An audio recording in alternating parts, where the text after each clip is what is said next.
हम सब नारा लगाएंगे, बोलिए भारत माता की। क्यों भाई,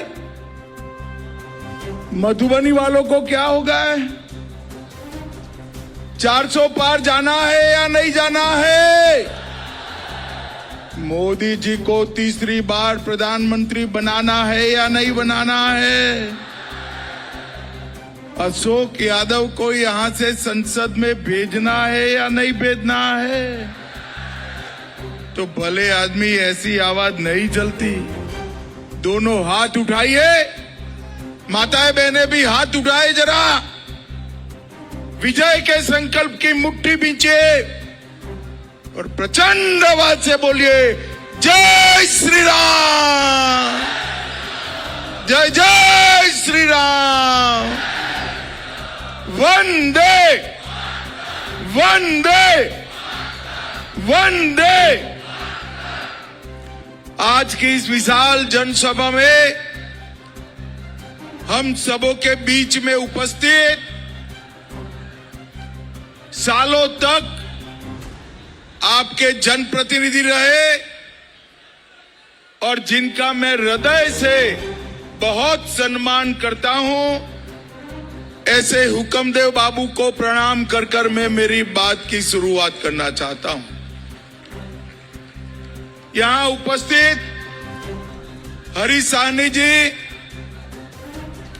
नीतीश मिश्रा जी, जीवेश मिश्रा जी, विनोद नारायण झा जी, रामप्रीत पासवान जी, अरुण शंकर प्रसाद जी, हरिभूषण ठाकुर जी, श्री घनश्याम ठाकुर जी, सुधांशु शेखर जी, श्री सुनील चौधरी जी, राणा रणधीर सिंह जी, मुरारी मोहन जी, लल्लन सिंह जी, अर्जुन साहनी जी, मेयर मधुबनी अरुण रॉय जी, शंकर झा जी, अनुपम राजा जी, फूलदेव भंडारी जी, बहन सजल झा जी, भगेंद्र ठाकुर जी, प्रमोद सिंह जी, और आज जिनको जिताने की अपील करने के लिए मैं आया हूं, ऐसे हमारे सांसद और प्रत्याशी, जोर से ताली बजाइए भाई अशोक यादव जी। और आज मधुबनी के पवित्र भूमि पर आए हुए प्यारे भाइयों बहनों माताओं और मेरे जिगर के टुकड़े जैसे युवा मित्रों, आप सभी को नमस्कार। ये मीडिया वाले सेट कर कर बैठ जाओ भैया, वहीं बैठ जाइए जरा, सेट कर कर बैठ जाओ भाई, कैमरा रहने दो। वो हरी जलसी बैठ जाओ भाई जरा, बैठ जाइए भैया। सभी भाइयों बहनों को मैं बताना चाहता हूं, 17 मई को मतलब कल जानकी नवमी है और प्रागट्य स्थली मिथिला में मैं आज आया हूं। सबसे पहले माता जानकी को प्रणाम कर कर मेरी बात की शुरुआत।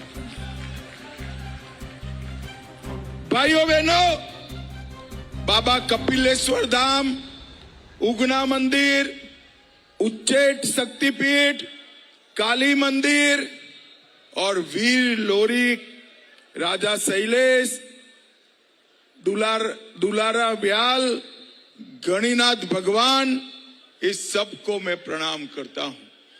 और जब यहां आया हूं तब हमारे हुक्मदेव बाबू के जिनके अनन्य साथी रहे, ये हमारे भारत रत्न कर्पूरी ठाकुर को भी मनपूर्वक प्रणाम करना चाहता हूं। भाइयों बहनों, मोदी जी ने अभी कर्पूरी ठाकुर जी को भारत रत्न का सम्मान दिया। कर्पूरी ठाकुर जी ने न केवल बिहार, पूरे देश भर के दलित, आदिवासी, पिछड़े, वंचित, अति पिछड़ा माताओं का, गांव के लोगों का, किसानों का आवाज बुलंद करने का काम कर्पूरी ठाकुर जी ने किया। मैं आज यहां पर सबसे पहले लालू जी को सवाल पूछना चाहता हूं। लालू जी, आप बिहार में 15 साल और केंद्र में 10 साल मुख्यमंत्री मंत्री रहे, आपने कर्पूरी ठाकुर को कभी भारत रत्न का नाम नहीं दिया। वो दिया तो हमारे नेता, अपने प्रिय प्रधानमंत्री नरेंद्र मोदी जी ने दिया। मित्रों, नरेंद्र मोदी जी ने। नरेंद्र मोदी जी कर्पूरी ठाकुर जी के जीवन के सभी उद्देश्यों को पूर्ण करने के लिए आगे बढ़े। ये अति पिछड़ा समाज से आने वाले मोदी जी देश के सबसे पहले अति पिछड़ा प्रधानमंत्री कोई बना है तो हमारे नरेंद्र मोदी बने हैं, नरेंद्र मोदी। और 50-60 के दशक में एक चर्चा चलता था कि लोहिया जी की थ्योरी देश का भला करेगी या नहीं करेगी। मैं आज लोहिया साहब को प्रणाम कर कर कहना चाहता हूं, अति पिछड़ा प्रधानमंत्री नरेंद्र मोदी ने देश को सबसे ज्यादा आगे बढ़ाने का काम नरेंद्र मोदी ने किया है। मित्रों, मोदी जी ने देश को सुरक्षित किया, समृद्ध किया, गौरव दिला है। मधुबनी वालों, मुझे बताओ, ये कश्मीर जो है हमारा है या नहीं है? अरे जोर से बोलो भाई, है या नहीं है? ये खड़गे साहब कहते हैं राजस्थान बिहार वालों का कश्मीर से क्या लेन देन है? अरे खड़गे साहब, आप 80 पार कर गए, देश को नहीं जान पाए। मैं आपको बताता हूं, मधुबनी का बच्चा कश्मीर के लिए अपनी जान दे सकता है, जान दे सकता है। भाइयों बहनों, नरेंद्र मोदी जी ने 70 साल से एक कांग्रेस वाले लालू जी, जिसको नरोस बच्चे की तरह संभाल कर रखे थे, वो धारा 370 को 5 अगस्त 2019 को नरेंद्र मोदी जी ने समाप्त कर दिया, समाप्त। और पूरे भारत में एक ही ध्वज, एक ही संविधान और एक ही प्रधानमंत्री का नारा जो श्यामा प्रसाद मुखर्जी देकर गए थे, उसको पूरा करने का काम नरेंद्र मोदी ने किया। और भाइयों बहनों, ये इंडिया अलायंस वाले कह रहे थे कि मत हटाओ, 370 मत हटाओ। ये राहुल बाबा कहते थे खून की नदियां बह जाएगी। भाइयों बहनों, आज मैं राहुल बाबा को कहने आया हूं, राहुल बाबा, खून की नदियां छोड़ो, किसी की कंकड़ चलाने की हिम्मत नहीं है, कंकड़ चलाने। ये नरेंद्र मोदी सरकार है। ये आज इंडिया अलायंस वाले कहते हैं लालू जी का बेटा इसका जवाब दे। वो कहते हैं पाक ऑक्यूपाई कश्मीर की बात मत करिए, पाकिस्तान के पास एटम बम है। फारूक अब्दुल्ला कहते हैं, मणिशंकर अय्यर कहते हैं, अरे राहुल बाबा, पाक के एटम बम से आप डरो, मोदी जी के नेतृत्व में भारत इतना मजबूत है, कोई एटम बम से डरने की जरूरत नहीं है। मधुबनी वालों, मुझे बताओ, कि पाक ऑक्यूपाई कश्मीर हमारा है या नहीं है? अरे जोर से बोलो, फारूक अब्दुल्ला तक जवाब जाना चाहिए। पाक ऑक्यूपाई कश्मीर हमारा है या नहीं है? मैं आज इस विद्यापति की भूमि पर कहकर जाता हूं, मंडन मिश्र और अष्टावक्र भूमि की मुनि की भूमि पर कहकर जाता हूं, ये पाक ऑक्युपाई कश्मीर हमारा है, रहेगा और उसको हम लेकर रहेंगे, लेकर। भाइयों बहनों, आज मैं कहना चाहता हूं आप सभी, ये इंडी अलायंस वालों का कुछ होना नहीं है, मगर मान लो स्वप्न में भी वो जीत जाते हैं। जीतने नहीं है, मोदी जी ही 400 पार कराने वाले हैं, मगर जीत गए तो उनका प्रधानमंत्री कौन बनेगा? आप बता सकते हैं मधुबनी वालों? चलो चलो, आप कंफ्यूज है, मैं पूछता हूं, ममता बनर्जी बन सकती है क्या? लालू जी बन सकते हैं क्या? स्टालिन बन सकते हैं क्या? शरद पवार जी बन सकते हैं क्या? जब इंडी अलायंस वालों को पूछा कि तुम आपका प्रधानमंत्री का प्रत्याशी कौन है, तो उन्होंने कहा बारी बारी एक एक साल बनेंगे। बोली, अरे मधुबनी वालों, ये कोई परचूरन की दुकान है क्या कि भागीदारी पीढ़ी चलेगी? इस देश को एक मजबूत प्रधानमंत्री चाहिए जो देश को सभी खतरों से बाहर निकाले। कोरोना जैसी महामारी आए तो देश का नेतृत्व करे। मुझे बताओ मधुबनी वालों, सभी को दोनों टीका कोरोना का लगा है या नहीं लगा है? अरे जोर से बोलो, लगा है या नहीं लगा है? 25 पैसा भी देना पड़ा है। मोदी जी ने कॉफी पिलाकर सामने से टीका लगाया ना भाई। ये तेजस्वी कहते थे ये मोदी टीका है, मत लगाओ। राहुल बाबा भी कहते थे। अच्छा है मधुबनी वाले इनका मानते नहीं है, सबने टीका लगा दिया। भाइयों बहनों, जब पूरे देश ने टीका लगाया है देखा, तो राहुल बाबा भी रात को बहन प्रियंका को लेकर टीका लगाकर आ गए। बोली, अरे राहुल बाबा, शर्म करो, शर्म करो।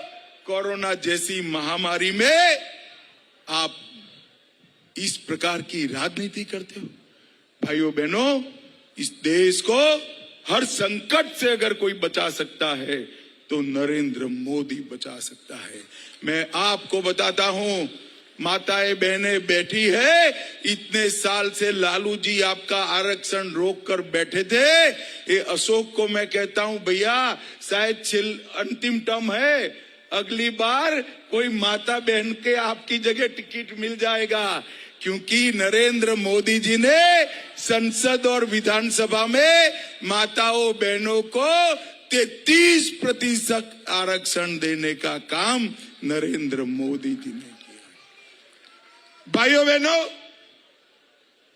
आज मैं यहां आया हूं, सीता माता की जन्मभूमि है। मैं पूछना चाहता हूं, राम जन्मभूमि पर मंदिर बनना चाहिए था या नहीं बनना चाहिए था? जोर से बोलो, बनना चाहिए था या नहीं बनना चाहिए था? एक कांग्रेस पार्टी है, लालू जी सालों तक रोकते रहे। आपने मोदी जी को दूसरी बार प्रधानमंत्री बनाया, मोदी जी ने केस भी जीता, भूमि पूजन भी किया और 22 जनवरी को प्राण प्रतिष्ठा कर कर जय श्री राम कर दिया। और ये लोग प्राण प्रतिष्ठा में भी नहीं गए। मुझे बताओ, राम लल्ला के प्राण प्रतिष्ठा में न जाएं, ऐसे लोग देश पर शासन कर सकते हैं क्या? जोर से बोलो, कर सकते हैं? मैं आज यहां मिथिला वासियों को सबको कहने आया हूं, मैथिली भाषा को 8वीं अनुसूची में डालने का काम हमारे अटल बिहारी वाजपेयी जी ने किया था। मोदी जी ने यूपीएससी और बीपीएससी की परीक्षाओं में मैथिली भाषा को इंट्रोड्यूस करने का काम किया और मधुबनी का बच्चा मैथिली में पढ़कर आईएएस आईपीएस बन सकता है। ये काम नरेंद्र मोदी ने किया। अरे मिथिला वालों, मुझे बताओ भाई, ये इटली से आए हुए लोग मैथिली का सम्मान कर सकते हैं क्या? अरे जोर से बोलो, कर सकते हैं? ये नरेंद्र मोदी ही कर सकते हैं। ये कोसी नदी ने हमारे मिथिलांचल को 2 हिस्सों में बांटा था। एक ही भाषा, एक ही संस्कृति, बीच में से नदी जाती थी। अटल जी ने पुल बनाकर इसको जोड़ा और मोदी जी ने रेलवे बनाकर उसको समाप्त कर दिया। मिथिलांचल को एक करने का काम हमने किया है। माताओं, भाइयों, बहनों, इस क्षेत्र में मैं पहले दौरा करने आया था। बड़ी मात्रा में गौ हत्या के मामले आते थे।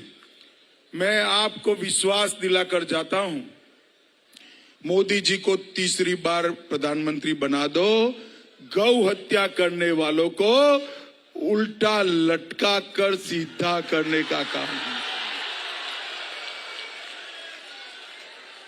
ये सीता माता की भूमि है, यहां गौ हत्या नहीं चल सकती। ना गाय की तस्करी होने देंगे, ना गाय की हत्या होने देंगे। ये नरेंद्र मोदी का वादा है। भाइयों बहनों, मुझे बताओ बिहार वालों, ये पीएफआई पर बैन लगाना चाहिए था या नहीं लगाना चाहिए था? ये पीएफआई पूरे देश को इस्लामिक स्टेट बनाना चाहता है और यहां पर लालू यादव की निसरा में चल रहा था। एक दिन रात को मोदी जी ने 100 जगह पर देश में रेड डालकर पीएफआई वालों को जेल की सलाखों के पीछे डालने का काम नरेंद्र मोदी जी ने। भाइयों बहनों, ये लोग अफवाह फैला रहे, झूठ बोल रहे कि नरेंद्र मोदी को बहुमत मिला तो मोदी जी आरक्षण समाप्त कर देंगे। अब इन लोगों में अकल भी नहीं है। भाई झूठ बोलो तो ऐसा बोलो कि पकड़े न जाओ। मुझे बताओ मधुबनी वालों, 10 साल से मोदी जी के पास बहुमत है या नहीं है? अरे जोर से बोलो, है या नहीं है? आरक्षण हटाया क्या? जोर से बोलो, हटाया क्या? मैं आज कहकर जाता हूं, जब तक भारतीय जनता पार्टी का एक भी सांसद है, एसटी, एससी, ओबीसी के आरक्षण को कोई हाथ नहीं लगा सकता। ये नरेंद्र मोदी का गारंटी। एससी, एसटी, ओबीसी के आरक्षण पर डाका डालने का काम एक कांग्रेस पार्टी ने किया है। कर्नाटक में जीते, तेलंगाना में जीते, 5% मुसलमानों को आरक्षण दिया। भाइयों बहनों, हमारा संविधान धर्म के आधार पर आरक्षण को परमिशन नहीं देता है, मगर ये 5% आरक्षण दिए। इसका मतलब होता है एससी, एसटी, ओबीसी का आरक्षण 5% कम कर दिए। ये डाका डालने का काम लालू जी आपकी साथी कांग्रेस पार्टी ने किया है। भाइयों बहनों, मुझे एक बात बताओ, भ्रष्टाचार रोकना चाहिए या नहीं रोकना चाहिए? जोर से बोलो, रोकना चाहिए या नहीं रोकना चाहिए? एक कांग्रेस पार्टी और यूपीए वाले 12 लाख